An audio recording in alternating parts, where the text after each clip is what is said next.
നാമം ജപിച്ചു, ഞാൻ 1008 ജപിച്ചു, അല്ലെങ്കിൽ 10 മണിക്കൂർ ജപിച്ചു, അല്ലെങ്കിൽ 5 മണിക്കൂർ ജപിച്ചു, യാതൊരു കാര്യമില്ല. 10 മിനിറ്റ് അല്ലെങ്കിൽ 5 മിനിറ്റ് ജപിച്ചാലും അത് ഭഗവാനെ കണ്ട് ജപിക്കണം.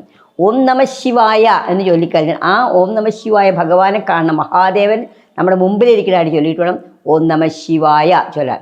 അതുപോലെ ഗണപതി ഭഗവതിയാണെങ്കിൽ ഗണപതി ഭഗവാൻ നമ്മുടെ അടുത്തേക്ക് നിൽക്കുന്നതുമായി തോന്നി, അത് ഇരിക്കുന്നതുമായി തോന്നിയിട്ട് വേണം നമ്മൾ ചെയ്യാനായിട്ട്. പൂർണ്ണ സമർപ്പണത്തോടെ എന്ത് ചെയ്താലും ഫലമുണ്ടാകും. പൂർണ്ണ സമർപ്പണമില്ലാതെ ചെയ്താൽ അതിന് ഫലം കിട്ടില്ല.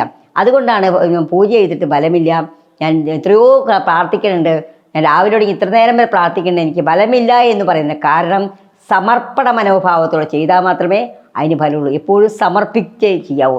അതായത് ഭഗവാനെ കാൽ കീഴിൽ നമ്മൾ പ്രാർത്ഥിച്ചിട്ട് വേണം ചെയ്യാനായിട്ട്. അങ്ങനെ ഓരോ കാര്യങ്ങളും ചെയ്തു കഴിഞ്ഞാൽ നമ്മൾ ചെയ്യുന്ന ഓരോ പ്രവൃത്തിക്കും ഓരോ കാര്യത്തിനും മൂല്യമുണ്ടായിരിക്കും. അതിനൊക്കെ വളരെയധികം പോസിറ്റീവ് റിസൾട്ട് ഉണ്ടായിരിക്കും. എപ്പോഴും ചിന്തിക്കുക, നമ്മൾ എന്ത് കാര്യം ചെയ്യുമ്പോഴും വളരെ പോസിറ്റീവായി ചെയ്യാം, വളരെ ശ്രദ്ധയോടുകൂടി ചെയ്യാം, തെറ്റുകൾ വരാതെ ചെയ്യുക. അങ്ങനെ തെറ്റുകൾ വന്നാൽ തന്നെ സംസ്ഥാപരാധം പറഞ്ഞിട്ടാണ് നമ്മൾ സാധാരണ എണീക്കുമ്പോൾ കയന വാച എന്നൊക്കെ പറഞ്ഞ് സംസ്ഥാപരാധം പറഞ്ഞിട്ട് എണീക്കാറുള്ളൂ.